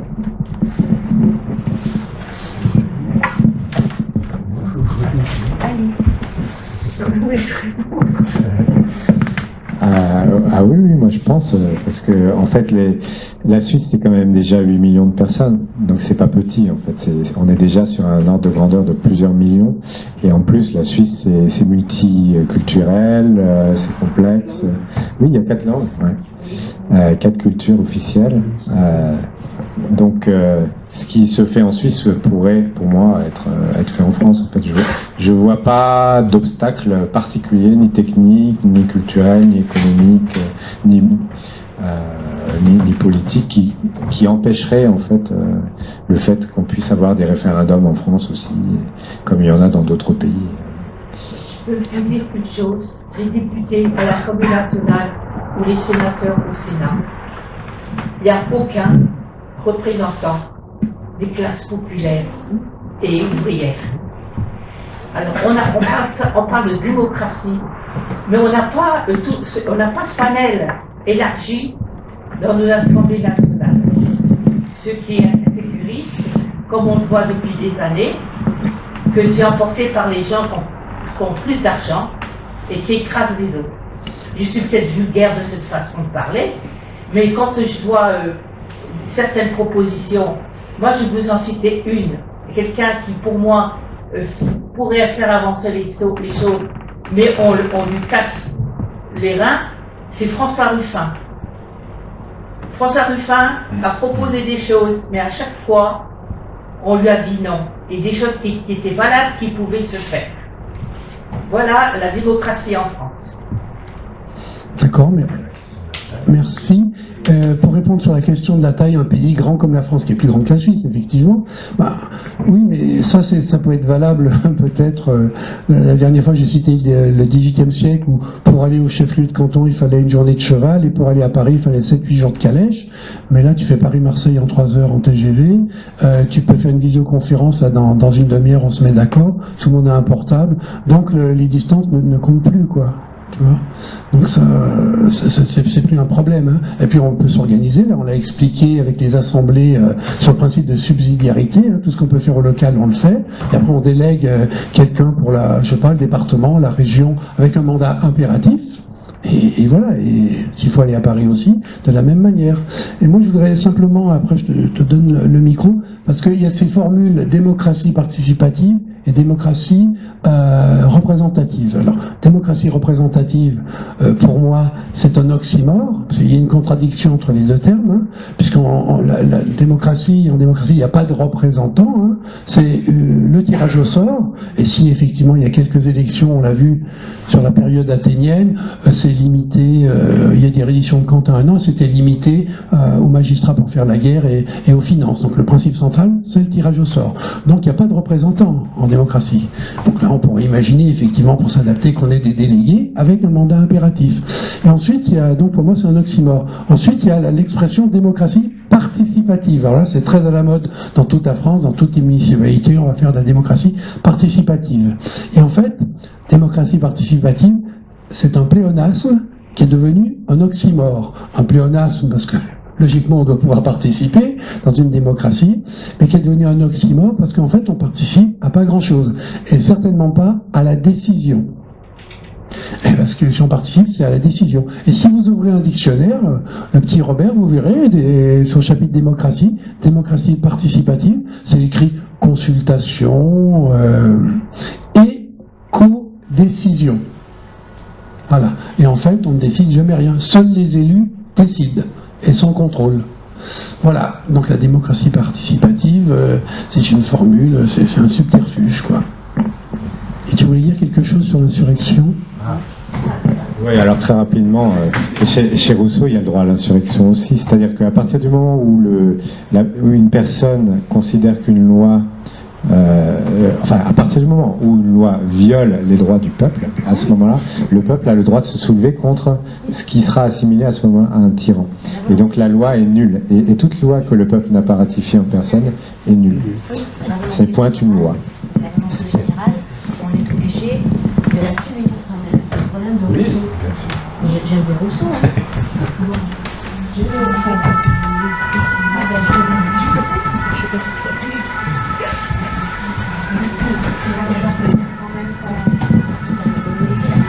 Oui, bonsoir à vous. Je voulais savoir, à notre petite échelle à nous, de citoyens, quels sont les petits pas qu'on peut faire pour continuer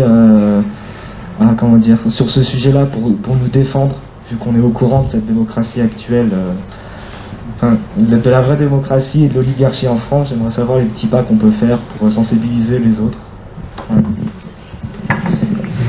Vous avez une question ? Oui, bien sûr. Merci déjà. Juste pour de vous faire un retour, puisque vous le soulignez, j'ai pu assister à la première et à la troisième partie. J'ai trouvé ça très complet et on en apprend beaucoup, donc merci. Et pour ma question, en fait, j'ai eu l'idée par rapport au mot participation. Pour moi, ce mot, il a énormément d'importance. En fait, je travaille avec des enfants et c'est parfois difficile de les amener à participer à leur propre autonomie, puisqu'ils n'ont pas d'autonomie de base. Et donc, comment on met en place un cercle vertueux de participation? Je développe l'autonomie, donc je peux de plus en plus participer, et participer aussi donc à la décision. Je ne me vois pas certains des jeunes que j'accompagne participer à certaines décisions puisqu'ils manquent d'autonomie. Donc voilà, à quel moment on peut parler aussi quand même de participation à ce niveau-là? Pour moi, il y a un problème populaire dans le sens où dernières élections, 30% de votants au régional. Donc voilà, la participation me semble quand même un point clé, quoi. Je prends d'autres questions. Ouais, alors je voulais juste élargir ou rebondir sur la question des échelles géographiques. Là, on s'est mis comme plafond la France, mais il y a le monde aussi. Enfin, on voit avec les questions de pandémie ou autres que il y a des questions qui, si elles sont traitées qu'à l'échelle nationale, risquent de durer très longtemps. Donc pourquoi pas envisager la démocratie au niveau mondial? Et moi je pense aussi, face à la complexité, il faut attaquer par où on peut et que du coup ça va petit à petit, et peut-être qu'à l'échelle mondiale ça mettra longtemps, mais ça me semble pas inaccessible non plus à partir du moment où les institutions sont là. J'avais une petite demande qui est plus de l'ordre de précision, si on a le temps, c'est pas impératif. Ça m'intéressait de savoir comment ont été validées les propositions de la constituante islandaise, parce que tu évoquais le fait qu'il y avait 4000 commentaires par article. Quand est-ce qu'un article était validé, quoi. Voilà, ça, on est dans le pratique d'une constituante. Et puis tu évoquais le fait que la démocratie c'est le tirage au sort, et c'est juste pour faire réagir si besoin. Pour moi c'est vraiment, c'est inexact aussi, puisque pour moi la démocratie réelle c'est carrément le suffrage, le vote direct, quoi. Un citoyen égale un vote, et on n'est pas obligé de passer par le tirage au sort pour la démocratie. Effectivement, ça soulève la question de la formation, mais idéalement, et avec les outils de communication qu'on a maintenant, un citoyen, un vote, c'est l'idéal, quoi.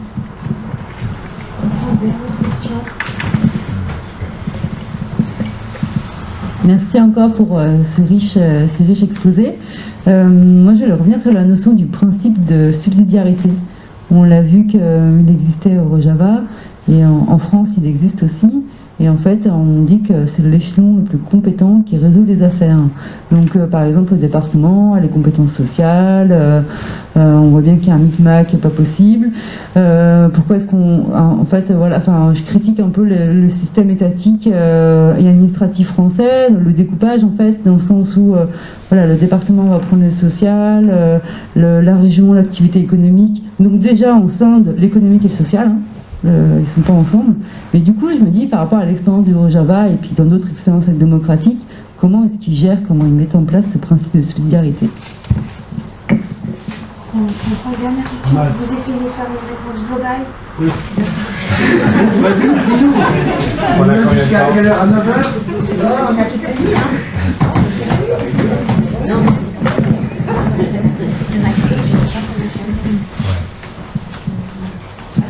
Bonsoir. Tout d'abord un retour sur très bref sur les 3 sessions auxquelles j'ai eu la chance de participer, et je vous en remercie. Et une question. vous avez parlé, vous avez dit, effectivement, c'est des choses que je conçois, le changement des institutions induit un changement des cultures, notamment de la culture démocratique et X autres formes de culture. L'exemple qui est régulièrement donné comme outil, il y en a plusieurs, dans l'impératif c'est le RIC.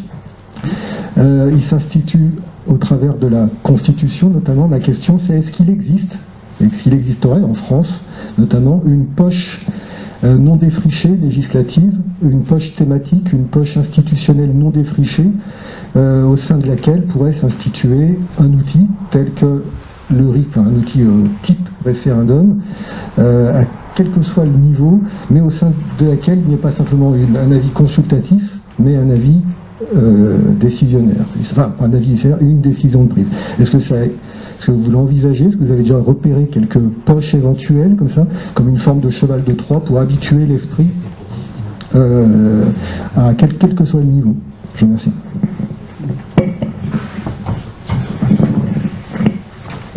C'est parti, on va répondre. Moi, je l'ai répondu sur cette dernière question, et puis sur comment faire aussi, comment s'impliquer. Il y a déjà une proposition qui a été faite de RIC par une formation politique en 2019, par la France Insoumise, donc une proposition de RIC en toute matière, qui était argumentée, une proposition de loi, quoi, à l'Assemblée nationale, et bon, c'est pas passé, hein, ça a été rejeté majoritairement, quoi. Donc c'est très difficile, on est un peu dans une impasse, étant donné qu'on est dans une sorte de monarchie constitutionnelle, hein, le président a quasiment tous les pouvoirs, et en fait, la Chambre, les députés, c'est une chambre d'enregistrement, quoi. C'est tout. Donc il y a une majorité de députés un peu à sa botte, ils ont le doigt sur la couture du pantalon, il se passe jamais rien, quoi. Ça peut pas changer notre système. La séparation des pouvoirs existe très très peu. On est un peu dans une impasse actuellement. Donc il n'y a pas de niche à ma connaissance législative où on pourrait se glisser dedans en disant si on l'a évoqué, hein, c'est l'article 89 qu'il faudrait modifier. Alors, certains proposent de modifier l'article 3, il faut toiletter la Constitution. D'ailleurs, c'est pas très révolutionnaire, il s'agit de supprimer quelques lignes et de rajouter quelques mots.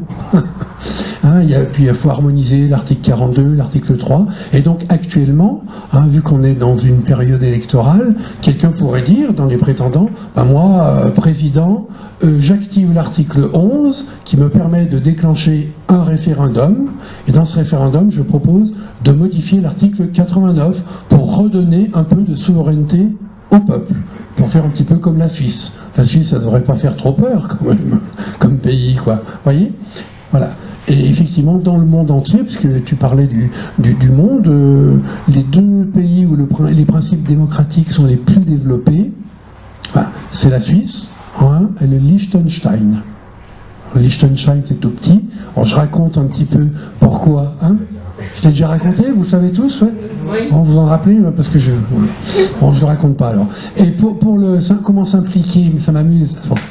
Comment s'impliquer eh bien, puisque vous avez assisté à l'explication de ce qui se passait à Athènes, moi je dirais qu'il faut devenir des hauts bouloménos. C'est le citoyen qui s'engage, le citoyen volontaire. On peut s'impliquer. Simplement, effectivement, un changement, une transformation sociale, ça se décrète pas. C'est une bataille culturelle. Hein. Si on veut citer Gramsci, il faut gagner la bataille culturelle. Il faut qu'une masse de la population décide finalement, puisqu'on est plus nombreux. Alors évidemment, ça fait peur aux libéraux. Hein. C'est toujours la peur de la tyrannie de la majorité. Hein. Si on se réfère à Benjamin Constant ou quelqu'un comme Tocqueville, hein, même si Tocqueville a fait des remarques intéressantes suite à son séjour aux États-Unis, mais il y a une peur des libéraux, et notamment la peur sur la liberté économique. Mais qu'est-ce que c'est que la liberté économique? Si c'est la liberté pour le riche de s'enrichir perpétuellement et la liberté pour le pauvre de mourir de faim, quoi. Vous voyez, donc s'il n'y a pas de contrôle, c'est pas possible. Ce monde où c'est toujours le profit qui est mis en avant. Voilà quelques pistes, quelques réponses, quoi. Est-ce que je peux dire quelque chose?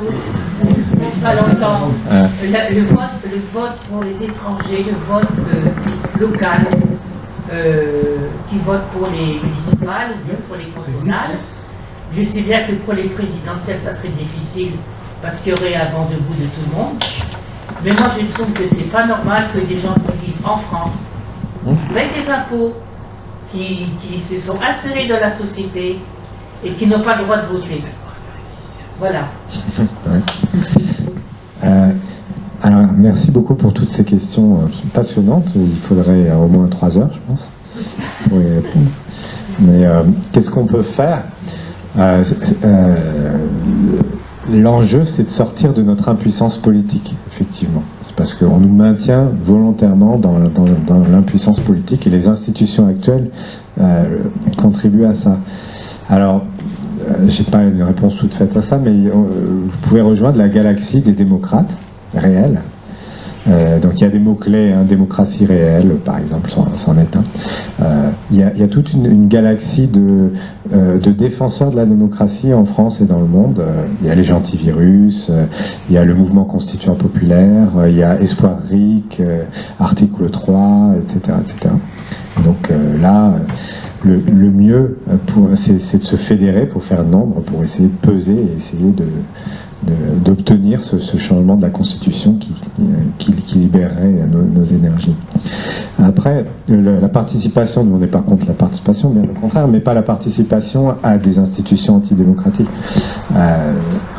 Pour nous, on ne va pas mesurer le succès d'une démocratisation à la participation en termes d'élection, mais plutôt au fait que les gens participent à prendre position sur les affaires qui les concernent. Donc un peu à tous les échelles. Ça peut se faire partout. Il n'y a pas que la démocratie politique. Il y a la démocratie. On peut le faire dans l'entreprise, on peut le faire dans la famille, on peut le faire à toutes les échelles. Et effectivement, la question d'amener les jeunes à l'autonomie, c'est une vraie question, et d'amener tout le monde vers l'autonomie, hein, c'est la question dont on débat. On n'a pas eu le temps de vous parler des écoles démocratiques, par exemple, c'est des expériences vraiment intéressantes. On en parlera peut-être une autre fois. Sinon, l'échelle du monde, évidemment, est très pertinente aussi, hein. Il y a l'ONU, qui est la seule institution mondiale qui essaye de faire quelque chose, un semblant de démocratie, mais qui ne l'est pas, puisqu'il y a une assemblée des pays du monde, ça s'appelle l'Assemblée d'ailleurs, hein, des Nations Unies, et c'est pas cette assemblée-là qui fait la politique des Nations Unies. C'est, enfin, en termes, en tout cas, de est-ce qu'on a le droit de faire la guerre, pas faire la guerre, etc. C'est le Conseil de sécurité. Donc c'est 5 ou 6 maintenant, je crois, pays qui font ça. Mais l'échelle du monde est absolument pertinente. Simplement, je pense qu'il faut commencer quelque part. Donc on peut commencer localement, on peut commencer régionalement. Puis, si la France devient une démocratie, ça pourrait faire tache d'huile vers d'autres pays et ensuite se transmettre à terme au niveau mondial. Sur comment ont été validés les articles de la Constituante islandaise, c'est les 25 élus citoyens en fait qui l'ont rédigé et qui validaient eux-mêmes. Alors exactement comment ils faisaient, je ne sais pas parce que j'ai pas l'info, mais c'est ces 25 là qui ont fait les moutures, les nouvelles moutures, et puis décidé qu'à un moment donné c'était fini. Le tirage au sort, oui, c'est une super question. Si on votait directement les lois, est-ce qu'il faudrait encore du tirage au sort? À mon avis, oui, parce que il y a toute une panel d'instruments démocratiques, enfin d'outils démocratiques à mettre en place. Donc, le vote direct des lois peut se faire par référendum.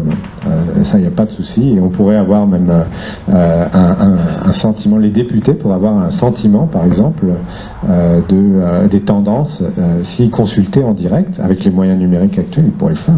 Ils consulter les citoyens en direct pour savoir ce que les citoyens veulent. Mais sinon, le plus efficace, c'est par référendum. Mais après, le tirage au sort est quand même particulièrement efficace pour constituer soit des assemblées représentatives. Donc on pourrait avoir, par exemple, comme transition démocratique, une assemblée élue et un Sénat citoyen entièrement tiré au sort et qui aurait le dernier mot sur l'assemblée.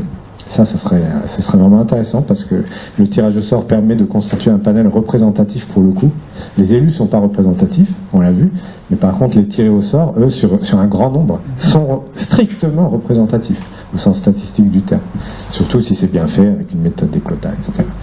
Et donc pour constituer des assemblées ou alors pour constituer des commissions de contrôle Et ça, il en faudra partout.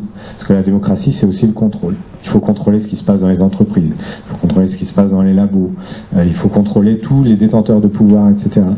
Et on ne peut pas être 67 millions à contrôler, en fait. Et donc le tirage au sort permet de définir, enfin, de nommer des citoyens lambda pour contrôler les gens qui exercent des charges. Donc c'est en plus de l'exercice direct, enfin du vote direct des lois par les citoyens qui est tout à fait possible. Le principe de subsidiarité, alors il faudrait parler de Bookchin, des expériences, il faut parler plus avant des expériences réussies. Alors il existe en France et il y a eu une volonté de décentralisation, etc. Mais on sait bien que ça n'a pas bien marché, qu'il y a plutôt la déconcentration que la décentralisation en France. Donc c'est des agences de l'État qui finalement c'est le préfet qui décide ce qui se passe et dans plein de domaines. Et on n'a pas de subsidiarité. Après, comment on fait de la subsidiarité? Oui, c'est en définissant bien les attributions des différentes échelles et puis avec mandat impératif en fait, en définissant des délégués qui vont ensuite aller porter la parole des bases aux échelons supérieurs et ainsi de suite, quoi. Voilà, il ne faut pas qu'il y ait indépendance des détenteurs de pouvoir. Et j'avais encore. Ouais, d'accord. Le RIC à l'Assemblée, en fait, il y a des propositions et il y a Jean Lassalle qui s'est saisi de la proposition d'Espoir RIC et qui la propose, mais on ne sait pas s'il a une niche parlementaire, enfin s'il va avoir une niche parlementaire avant les prochaines législatives, c'est pas sûr. Mais il va proposer le RIC constituant tel que défini par Clara Heger et Raoul Maniberton. Et puis le vote des étrangers, effectivement, c'est... Ah, tu voulais répondre? Je commence et puis tu finis. Pour moi, le peuple, et pour répondre à la question d'Agnès de la fin de la deuxième session, le peuple, c'est les gens qui habitent sur un territoire donné. Et donc aujourd'hui, c'est pas ça. C'est le peuple, c'est les gens qui ont la citoyenneté. Donc pour moi, effectivement, il faudrait élargir la citoyenneté en donnant des droits aux gens qui y habitent et qui n'ont pas forcément la nationalité. Ça va un peu de soi. Et peut-être pour terminer, pour professeur Grandvay par Agnès, on terminerait sur une dernière chose. Pour répondre à ta question sur le vote des étrangers qui peuvent le faire au sein de l'espace européen, au municipal, mais pas pour la présidentielle. Alors moi, je ne parle pas de vote, je parle d'élire. Je considère qu'en France, on ne vote jamais. Parce que voter, c'est voter les règles, voter les lois. On se contente d'élire, de déléguer son pouvoir à des gens qui vont voter à votre place, sans qu'on ait aucun contrôle sur eux. Donc si on voulait que les étrangers, puissent aller à l'élection, au bureau d'élection, eh ben, si tu étais en Suisse, tu pourrais proposer une initiative. Et avec 100 000 personnes qui se mobiliseraient, ben peut-être que cette nouvelle règle passerait. Voilà. Est-ce que les étrangers en Suisse votent? Aux élections locales. Aux élections locales mais en Suisse. Condition de résider au moins 8 ans. D'accord. C'est juste à l'échelle. Le canton qui a fait beaucoup pour ça, c'est le canton de Neuchâtel. Ouais.